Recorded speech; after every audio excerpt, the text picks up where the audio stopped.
অনিশ্চয়তা, উদ্বেগ, আতঙ্ক বিশ্বজুড়ে, বিশেষ করে পশ্চিম এশিয়ার পরিস্থিতিটা ঠিক এরকমই। ইরান আমেরিকার মধ্যে যুদ্ধ আবহে ঘুম উড়েছে বাকি দেশগুলির। বিশ্ব বাণিজ্যে বড় প্রভাব পড়েছে, একাধিক পণ্যের মূল্য বৃদ্ধি হয়েছে। এদিকে আশঙ্কার মেঘ কাটার কোনো লক্ষণ নেই। যুদ্ধ থামানোর কোনো সদিচ্ছা ইরান বা আমেরিকার আছে বলে তো মনে করছেন না বিশেষজ্ঞদের একাংশ। তাতে উলুখা গড়ার প্রাণ গেলেও কোনো সমস্যা নেই।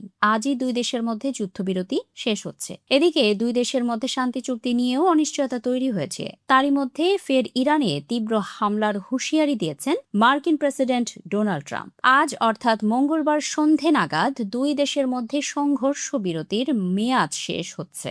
এরপর কি হবে? এই বিষয়ে এক সংবাদ মাধ্যমের তরফে ডোনাল্ড ট্রাম্পকে প্রশ্ন করা হলে তিনি বলেন, সংঘর্ষ বিরতি শেষ হলেই বোমা বিস্ফোরণ হবে। দুই দেশের চুক্তির বিষয়ে আলোচনায় ইরান যোগ দেবে কিনা প্রশ্ন করা হলে বলেন, আমি জানি না। মানে তাদের সেখানে থাকার কথা।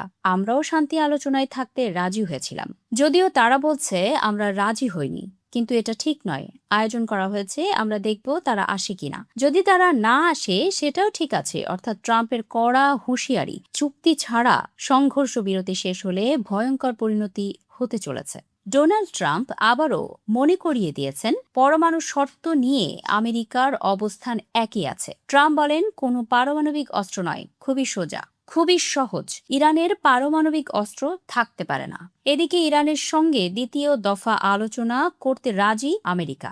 ইসলামাবাদে সেই প্রস্তুতিও নেওয়া শুরু হয়েছে বলে খবর। আবারও জেডি ভান্সের নেতৃত্বেই পাকিস্তানে যাবে আমেরিকার প্রতিনিধি দল। যদিও ট্রাম্প আগে বলেছিলেন যে জেডি ভান্স পাকিস্তানে যাবেন না, কিন্তু তিনি নিশ্চিত করেছেন যে ভাইস প্রেসিডেন্টই প্রতিনিধি দলকে নেতৃত্ব দেবেন। ট্রাম্প জানিয়েছেন, ভাইস প্রেসিডেন্ট জেডি ভান্স, বিশেষ দূত স্টিভ উইটকফ এবং উপদেষ্টা জ্যারেড কুশনার সহ একটি উচ্চ পর্যায়ের মার্কিন প্রতিনিধি দল পরবর্তী দফার আলোচনার জন্য ইতোমধ্যে ইসলামাবাদের উদ্দেশ্যে রওনা দিয়েছেন। এদিকে শান্তি বৈঠক নিয়ে ইরানের তরফে কোনো আগ্রহ প্রকাশ করা হয়নি।